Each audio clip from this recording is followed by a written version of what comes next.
없이 거리로 나와서 일반 국민들에게 대한민국 현실을 말하지 않을 수 없는 상황입니다. 그래서 거리에 나와서 구국 토론회, 안보 토론회를 하고 있는 것입니다. 오늘 네 분의 토론자가 나오셨습니다. 한 분 한 분 소개해 줄 때마다 큰 박수로 환영해 주시기 바랍니다.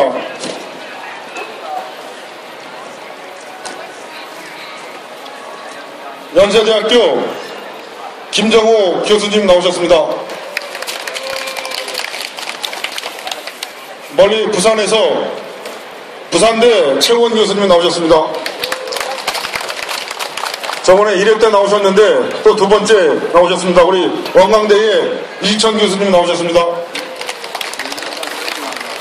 자, 마지막으로 우리 이경자 공학년 대표님 나오셨습니다. 자, 오늘 주제도 변함없이 통진당 이석기, 그 다음에 지난 대선을 부정하고 불복하는 깽판주의자들이 국헌 물러를 하고 있습니다. 이쪽 부분으로 오늘 토론을 하도록 하고, 지금 법무부나 헌재에서도 통진당 해산에 대해서 절차에 들어갔습니다. 오늘 이 부분을 강도 있게 우리 네 분의 패널께서 토론에 이어갈 것입니다. 박수로 시작을 하겠습니다. 먼저 이천 교수님. 예. 반갑습니다. 시민 여러분. 제가 이 3차회인데 오늘 굉장히 뜻깊은 날입니다. 왜냐하면 10월 26일 날 박정희 대통령께서 서거하셨습니다. 그날 저는 대학교 4학년인데 취직을 걱정하고 있을 때였습니다. 나라 걱정은 못하는 것이고 어떻게 살아갈까 그런 궁리를 했는데 1979년 10월 26일부터 1980년 소위 5.18까지 우리나라는 극도로 혼란스러운 그야말로 정치경제사회의 아비규환인 때였습니다. 그때 대통령이 돌아가시고 나서 군보의 정승화 전두환 장군과 그 다음에 야당의 김영삼, 김종필, 김대중 이 5인방들이 서로 치열하게 권력 다툼을 했었습니다. 여러분, 지금 여러분들도 한번 소울 들어보십시오. 그 당시에 야당 김대중, 김영삼에게 정치를 주었다면 이 대한민국을 훨씬 발전시킬 수 있을 것이야 믿는 사람에게 손 들어보십시오. 아무도 없죠. 제가 나이 그때 28이었는데 제가 그때도 김대중, 김영삼은 안 된다고 생각했습니다. 왜냐? 김대중은 선동, 거리 정치의 달인입니다. 김영삼은 누굽니까? 공부를 안 한 사람이에요. 근데 그 두 사람들에게 정치사회 혼란을 어떻게 맡길 수가 있었겠습니까? 만약에 전두환 장군이 비자금에 걸리지만 않았더라면 그는 아마 국의 영웅이 됐을 것입니다. 참으로 안타까운 일입니다. 저는 그 당시에 박정희 대통령은 유신체제를 했을 때 중화공업을 통해서 선진 강국에 가려고 했는데 일본, 미국, 세계은행 모든 세계의 선진국들이 우리나라가 중화공업을 자동차라든가 반도체라든가 철강이라든가 이런 공장을 짓는 것을 반대했습니다. 그래서 돈을 절대로 주지를 않았습니다. 왜 채권을 주지를 않았어요. 그래서 이 고독한 결단을 했는 것이 바로 유신체제인데 제가 20대는 그걸 몰랐습니다. 나중에 이것을 공부를 하게 됐는데 여러분들 알다시피 성균관대학에 김일영 교수가 있습니다. 간암으로 돌아가신 분. 그분이 돌아가시기 전에 쓴 책이 있어요. 김일영 교수의 건국과 부국을이라는 책을 보면 건국을 하신 분은 이승만이고 나라를 부강하게 하신 분은 박정희인데 그 두 사람의 업적이 그의 유고책인 건국과 부국의 책에 고스란히 쓰여 있습니다. 그래서 자고로 민주주의를 하려면 배가 부르고 경제가 부강한 강국이 된 뒤에 민주주의를 할 수 있다 하는 것이 김일영 박사의 결론이었습니다. 지금 정치학자들이 이 사람의 이론에 대해서 아무 반발을 하지 못하고 있는 것입니다. 80년대 전두환 장군이 정권을 잡아가지고 국가의 부채를 마무리 짓고 중화공업을 마무리 짓기 때문에 오늘날 우리가 이렇게 땡땡거리며 경제 12위 대열에 서 있습니다. 물론 그분은 지금은 굉장히 어려워. 이것이 역사의 대한민국 소인데 80년대 90년대 하면서 우리나라는 소위 민주화해야 되겠다. 민주화 콤플렉스에 걸려들었습니다. 민주화 콤플렉스에 걸려서 모든 민주화를 단행하는데 여기에서 좌익을 키우고 빼게 이렇게 한 겁니다. 독약을 독초를 키우고 독보스를 키우고 우리 몸에 암세포를 키워버렸습니다. 그리고 마지막에는 이석기 같은 암세포가 국회에서 여러분 이석기 같은 인물이 혼자 있는 게 아닙니다. 30명 40명 되어 있어 지금 죽은 듯이 개구멍 속에 지금 들어가서 숨을 죽이고 있습니다. 지금 이 이석기를 국회에 진출하도록 다리를 놔준 사람이 어느 당입니까 여러분? 민주당 아닙니까? 그 사람들이 이석기의 정체를 몰랐습니까? 국가보안법으로 3년 동안 도망다니다가 개고랑 찬 사람이 국회에 들어오는데 누가 다리를 놔줬습니까? 야당이 다리를 놓아줘서 오늘날 이 지경에 야권연대라고 해서 2011년, 12년 2년 동안 줄기차게 야권연대를 했습니다. 여기에 문재인 후보가 책임을 미할 길이 없습니다, 여러분. 자, 그래서 여기서 이런저런 걸 가지고 우리의 이번 2008년도에 이명박 대통령이 뭐라 했습니까? 중도 실험주의라 했습니다. 그래서 저 사람은 우익을 배신할 수 있는 인물이다. 저는 그렇게 생각했습니다. 2007년도에 이명박 후보가 공감대학교에 왔었습니다. 그때 저하고 첫 인사를 나눴습니다. 근데 보니까 관상이 안 좋아요. 관상이. 그래서 관상이 안 좋아서 이 사람 이분 좀 이상하다 했는데 중도 실험주의로 하면서 촛불 시위를 났는데 좌익 체크했습니까? 4대강으로 가버렸어요. 4대강으로. 우리나라 국민들은 좌익을 체크하라고 했지 않습니까? 촛불 좌익을. 그런데 4대강으로 해가 땅 파는데 정신이 없었어요. 나는 그분을 만나기 싫습니다. 제가 청와대 2번 갔습니다. 여기 시계도 이명박 대통령이 사준 시계입니다. 그러나 그는 우익을 대반한 사람입니다. 여러분. 자, 우리는 청와대 다시 로켓 박 프레지던트 박근혜를 보고 있습니다. 박근혜 대통령을. 박근혜 대통령이 우리 우익 애국인사들을 배신할 것인가 안 할 것인가? 저는 배신 안 한다고 봅니다. 왜요? 관상이 좋아요. 그런데 이번에 법무부를 통해서 통지당 해체 결단을 내리려고 모션을 취하고 있고 정교조를 길거리 내쫓았죠. 그 다음에 교과서 이거 고치라 했습니다. 우리는 이 박근혜 대통령께서 이 3가지 사업 중에서 박근혜 대통령 느낀 게 있습니다. 좌익과 천에 같이 갈라 했습니다. 그런데 한길인기 김한길인기가 지금 텐트 치고 있지 않습니까? 그래서 이거 좌익하고는 같이 갈 수 없구나. 박근혜 대통령께서 강력하게 이 세 문건 좌익과의 전쟁을 선포한 겁니다, 여러분. 나는 저번에 박근혜 대통령 다시 봤습니다. 제가 열렬한 지지는 아니지만, 그래서 우리가 이 정부를 지지하는 것이 아니라 이 정부가 안정이 되어야 대한민국이 산다 이런 이야기입니다. 여기 뭐 정치할 나왔습니까 우리가? 그래서 앞으로 이 박근혜 정부는 정교조와의 전쟁, 교과서와의 전쟁, 통진당과의 전쟁, 이 3대 전쟁에서 승리할수록 여기 애국 시민들이 힘을 모아주셨으면 대단히 감사하겠습니다.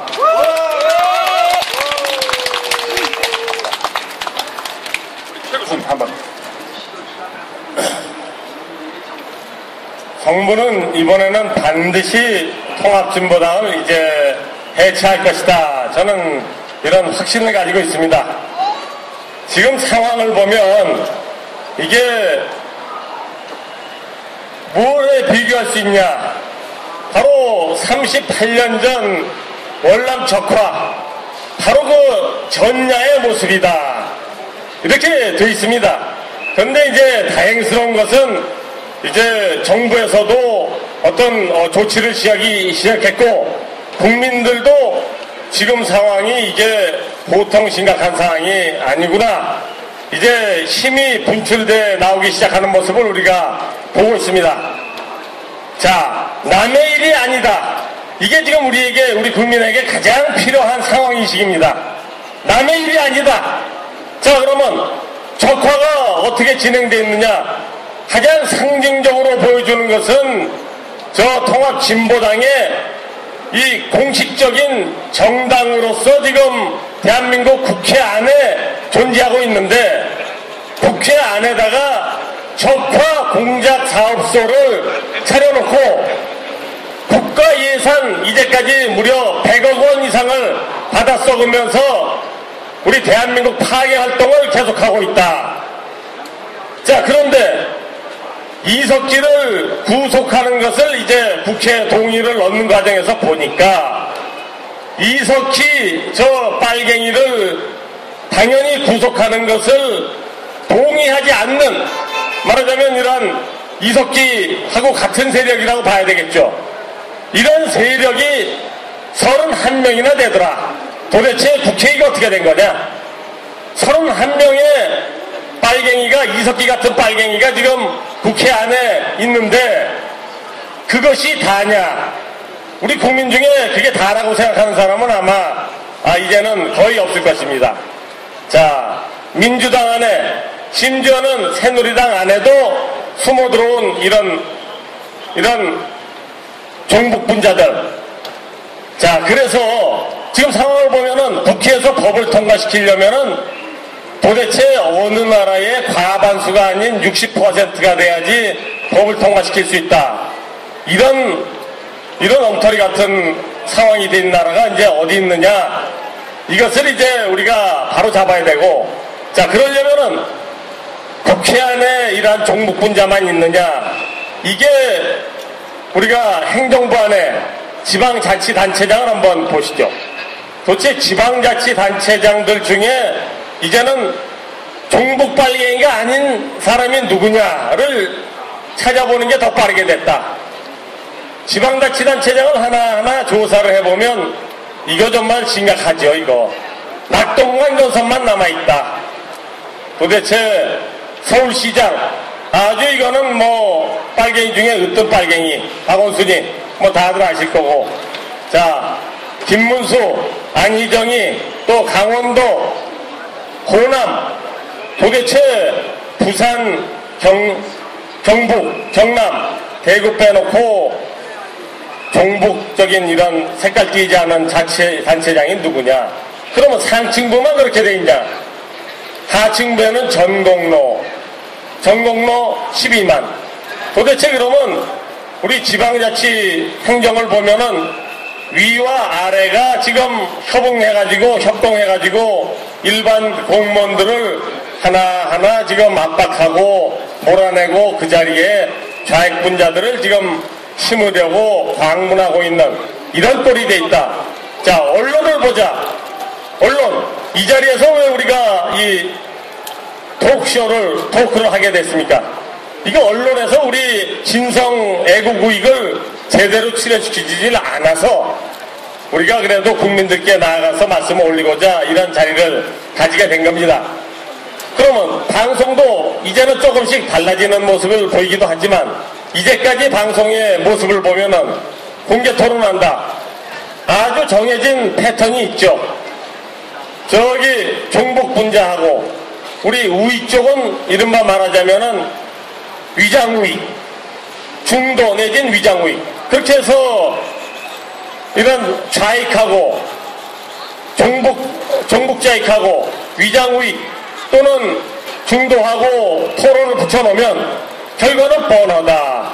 이래놓고서는 이제 국민이 들어야 될 이날 가장 중요한 핵심 안보 사안들을 다 지금 귀를 막아놓고 눈을 가리고 있다. 자, 뭐 이제 오늘 하나하나 말씀 올리겠지만 이 자리에서는 일단 가장 먼저 말씀 올리고자 하는 게 뭐냐 하면은, 자, 안보상에서 우리에게 제일 지금 무서운 위협으로 와 있는 게 뭐냐?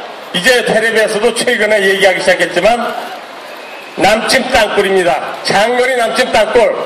서울 시내까지 다 들어와가지고 지금 지하철에다 연결된 준비 맞춰놓고 있다.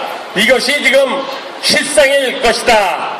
자, 이것부터 우리가 찾아내서 빨리 이거를 절개해버리면 여기서 이제 국민의 무서운 저력이 폭발돼서 나온다. 우리 정부는 이제 이 일에 아주 가장 최우선적으로 착수할 것이다. 이렇게 저는 이제 믿고 있습니다. 예, 알겠습니다. 예, 박수 부탁합니다. 자, 그러면 이번에는 우리 정교조 문제로 맹활약을 하신 우리 이기현 대표님께서 마이크 좀 넘겠습니다. 지금 상황이 어쩌다고 보십니까? 네, 전교조를 향해서 우리 온 국민들이 문제가 있다고 지적한 지는 오래됐습니다. 그런데 이명박 때부터 대통령 제발 전교조 문제 해결해 주십시오 했는데 교육부 장관을 비롯해서 장관으로 임명받는 그 순간부터 전교조에게 굴복을 해서 전혀 진전이 없었습니다. 그런데 올해 이제 대통령이 지난 24일 날 고용노동부 장관을 통해서 전교조를 법의 노조로 인정을 하게 됐습니다. 진짜 우리의 수건 사업이 풀린 것 같습니다. 저는 이 전교조가 법의 노조가 된 것을 온 국민의 이름으로 환영할 뿐 아니라 경축한다고 말을 했습니다. 전교조가 그동안 우리들 모두에게 24년 동안 무려 1989년에 전교조가 만들어진 이후 무려 24년 동안 합법 노조인 것처럼 행동했습니다. 누가 어느 국민이 전교조가 불법 노조인지 알았겠습니까? 참교육을 표방한 선생님들이 촌지 없애고 체벌 없애고 우리나라의 권위주의적인 교육을 없애겠다고 했던 그런 전교조가 불법 노조였다는 것을 불과 한 3, 4년 전에 국민이 알게 됐고, 그래서 이 전교조를 이 노조에서 제해달라고 말했습니다. 그 결과가 지금 법의 노조라는 말이 들었는데, 저는 이제 법의 노조라는 말을 우리가 써서는 안 된다고 생각합니다. 합법 노조가 아닌 것은 불법 노조고, 이제 더 이상 전교조는 노조라는 말을 쓸 수 없기 때문에 불법 이적 단체인 것입니다. 박근혜 대통령 되실 때 우리 엄마들은, 저는 거리에서 서서 매일 종이를 들고 크게 들면서 전교조 문제 해결이 대통령의 조건이라고 그렇게 외쳤습니다. 그런데 대통령이 후보자 시절에 TV 토론에 나오셔서 전교조 문제를 적극적으로 거론하시면서 해결하겠다고 약속하셔서 저는 조금의 망설임도 없이 박근혜 대통령을 지지했고, 대통령은 그 약속을 지키셨습니다. 그런데 지금 우리가 이렇게 경축하고 좋아하고 전 국민이 그래 이제는 전교조 문제 이제 잘 해결될 것 같다라고 생각하시고 희망을 갖고 있는데, 우리 아직 그때는 이르다고 생각합니다. 이놈들 지금 전교조 불법 단체가 됐는데 혼자 싸울 수 없으니까 지금 민노총의 힘을 얻어서 오늘 지금 2시 30분부터 서울역 앞에서 대규모 집회를 하고 있습니다. 민주노총이 왜 전교조에 앞장서겠습니까? 우리나라에서 지금 제일 큰 힘을 휘두르고 있는 것이 노동단체 민주노총이지 않습니까? 근데 그 민주노총의 가장 큰 3개의 집단, 자기네 노조 중에 우수 집단이죠. 첫 번째가 전교조, 두 번째가 언론노조고요. 또 하나는 금속노조랍니다. 그렇게 전교조, 금속노조, 언론노조 3개가 가장 우리나라의 노조에 왕노릇을 하고 있는데, 그중 1등 전교조가 불법단체가 되고 나니까 얼마나 민노총 무섭겠습니까? 겁이 나겠죠. 거기다 전교조는 단순한 조직이 아닙니다. 전교조가 선생님들이죠. 선생님들 치고 대학 안 나온 사람 있습니까? 그러면 전교조 지금 6만 명 가까운 전교조는 전체가 전 조합원이 대졸자입니다. 그리고 그 사람들은 전부 다 학교에 소속돼 있고 완벽한 조직 체제를 가지고 있기 때문에 한번 위에서 명령이 떨어지면 저 학교 분회에 있는 선생님까지 일사불란하게 움직이는 조직입니다. 그렇기 때문에 민노총에서 큰 거리 집회를 한다 하면 그야말로 쫙 조직이 퍼져서 전국에 있는 선생님들이 모이기 때문에 민노총의 가장 핵심 조직이었던 것입니다. 그런 전교조가 지금 불법 단체가 되고 나니까 그를 지키겠다고 지금 나서고 있는데, 이 민노총을 비롯해서 이 좌파 단체들은 우리 국민들을 마치 바보로 알고 있는 것 같습니다.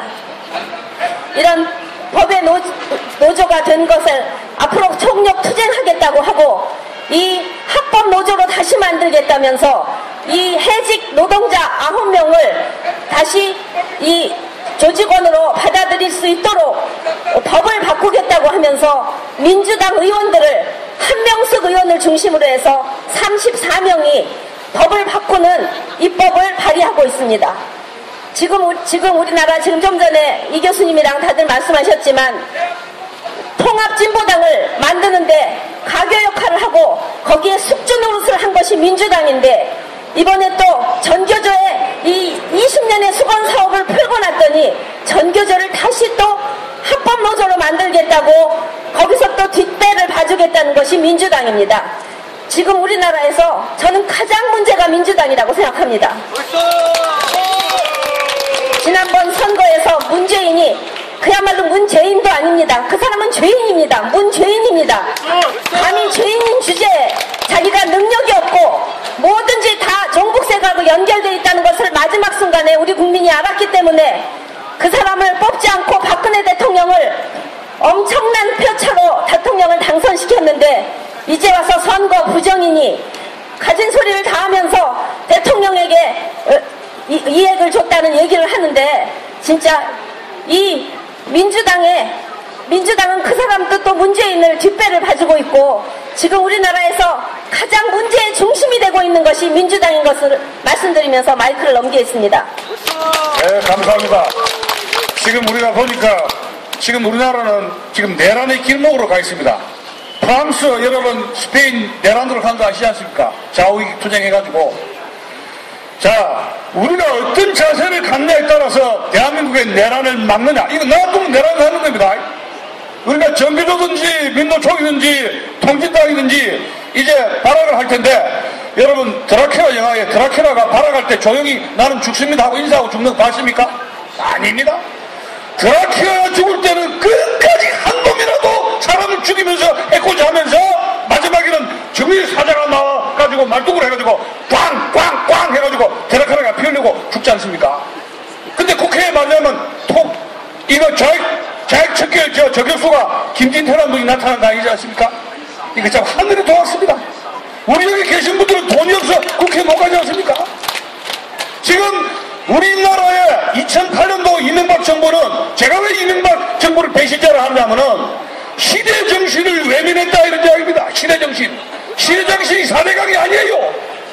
좌익을 척결해가지고 대한민국을 한반도 통일의 기초를 만들어야 되는데 이명박 대통령은 그거를 무시했습니다. 그 사람 해고로 우리 나는 안 사볼 겁니다. 근데 지금 다시 5년 만에 박근혜 정부의 과제는 뭐냐?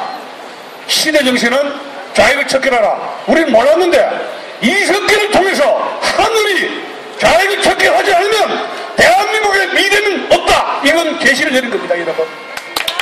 여기 애국 시민들께서 앞장서서 이 문제에 우리 목숨을 걸어야 되겠습니다. 자, 그러면 지금 우리 귀준환 소님이신데 김정호 원장님이시고 좌익위원 원장님이시고 지금은 연세대학교에 계민기술 계시면서 9년 동안에 걸쳐서 기업 활동에서 좌익들이 얼마나 못살게 굴었는지 그 문화교육을 좌익이 장악해서 얼마나 그 고생을 하시면서 노력까지 배우시고 아주 단연자능한 분인데 실제로 좌익의 행태에 대해서 기업 활동을 아주 막 몸소리 쳤습니다. 그 마이크 한번 옮겨보겠습니다. 네, 안녕하세요. 김정호입니다. 서서 하겠습니다. 앉아서 할까요? 네, 서서 하는 게 더 좋겠습니다. 4일 전이죠. 월요일, 화요일에 제가 태국 방콕에 갔습니다. 국제회의를 참가를 했는데요. 그 회의 제목이 중진국 함정이었습니다. 어떻게 하면 아시아 국가들이 중진국 함정을 벗어날 것인가 이 걱정을 하고 있는 거예요. 그래서 저한테 사회를 맡겼는데 저는 참 좀 미안하기도 했어요. 왜냐하면 대한민국은 중진국이 아니거든요. 그 사람들이 걱정하는 것은 국민소득 2,000불부터 한 15,000불 정도의 중진국 상태가 된 거예요. 그런데 거기에서 지금 자기들끼리 싸우고 지지고 볶고 해가지고 거기를 못 벗어나고 있는 것인데 우리는 2만 불이 넘어갔잖아요.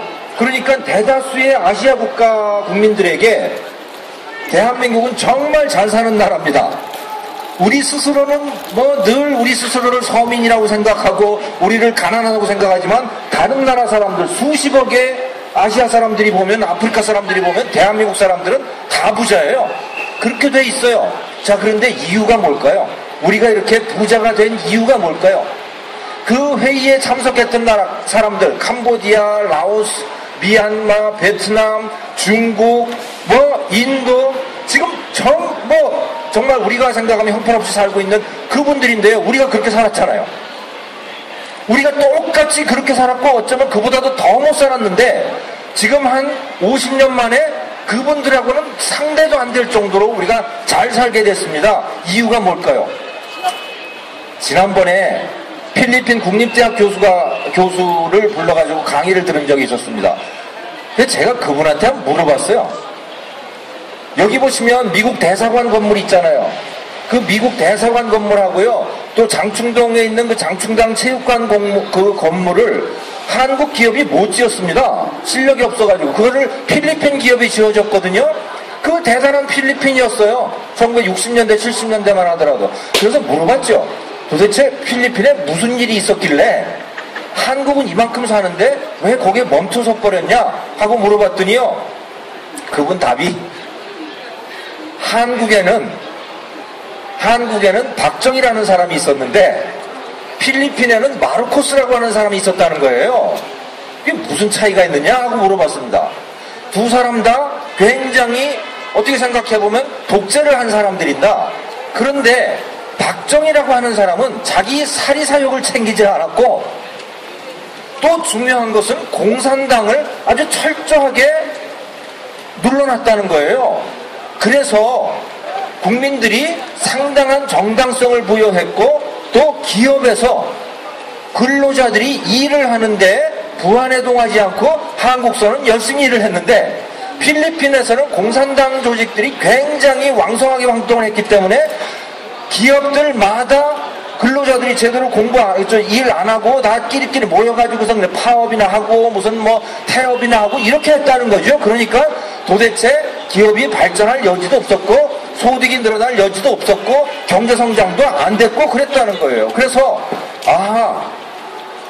제가 그래서 그분한테 듣고서 깨달았죠. 박정희라고 하는 사람의 박정희 대통령이라고 하는 분의 기여라고 하는 게 바로 그거구나. 공산당을 철저히 눌렀다라고 하는 것이구나. 그런데요, 민주국가에서 어느 민주국가든 공산당을 누르기가 정말 힘듭니다. 지금 보십시오. 필리핀도 공산당 있죠? 미얀마도 공산당 있죠? 인도도 공산당 있죠? 네팔도 공산당 있죠?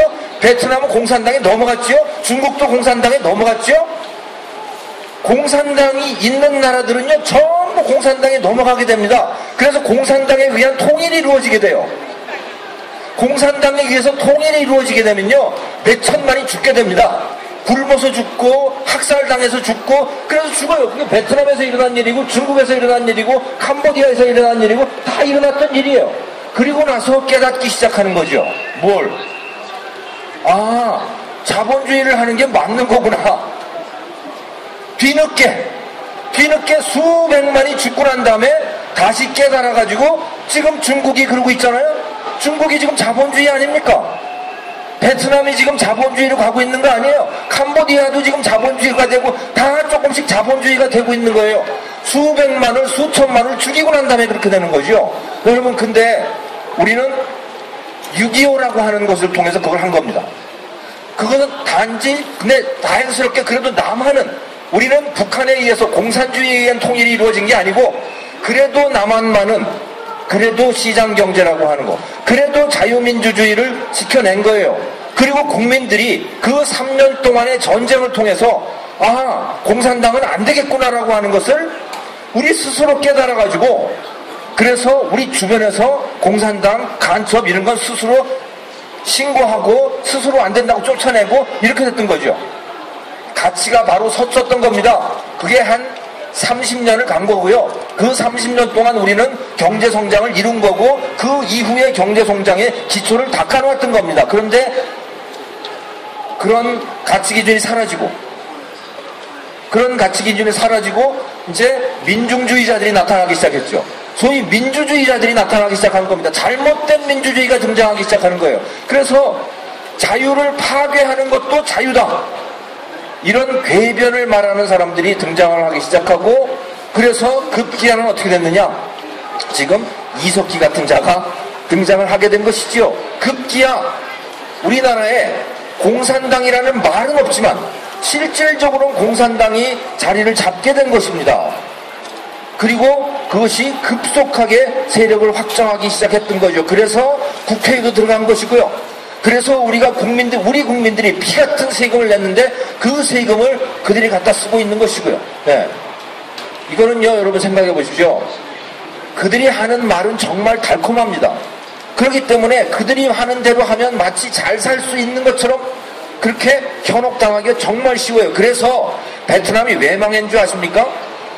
월북 북쪽의 호치민 군사가 군사력이 강해서 망했습니까? 아닙니다. 남쪽에 있는 국민들이요, 다 호치민을 지지했기 때문입니다. 마치 대다수의 많은 수의 서울 시민들이 박원순 시장을 지지하고 있듯이. 호치민은 굉장히 훌륭한 사람이었습니다. 개인적으로는 훌륭했단 말이에요. 하지만 그가 갖고 있는 사상은 그 사상대로 하면 어떻게 되느냐? 사상대로 해서 어떻게 됐느냐? 통일을 해가지고 수백만을 죽였단 말이에요. 그런 사상인 거죠. 그래서 개인적인 깨끗함과 그 사람이 갖고 있는 사상은 분리해서 생각을 해야 되는 것입니다. 근데 우리는 개인적으로 부정부패가 없으면 깨끗한 사람이다. 아, 그 사람이 하는 말은 다 옳아. 이렇게 생각하기 쉽죠. 그래서 여러분들 속지 마십시오. 좌파 인사들이, 좌파 정치인들이 아, 나는 깨끗해 라고 얘기했을 때 그 깨끗함은요, 실제로 깨끗한 것일 수도 있지만 또는 부패할 기회가 없어서일 수도 있는 것입니다. 그들이 깨끗하건 깨끗하지 않건 그들이 갖고 있는 사상은 더러운 것이고 파괴적인 것이고 무서운 것입니다. 그래서 우리 사회에서 그 사상 자체를, 과거 30년 동안 우리가 그랬듯이 그 사상 자체를 드러내야 되고, 그것을 가지고 우리 사회를 혼탁하게 만들고 공산주의 통일을 하려고 하는 그 자들은 드러내야 된다. 이런 말씀입니다. 고맙습니다.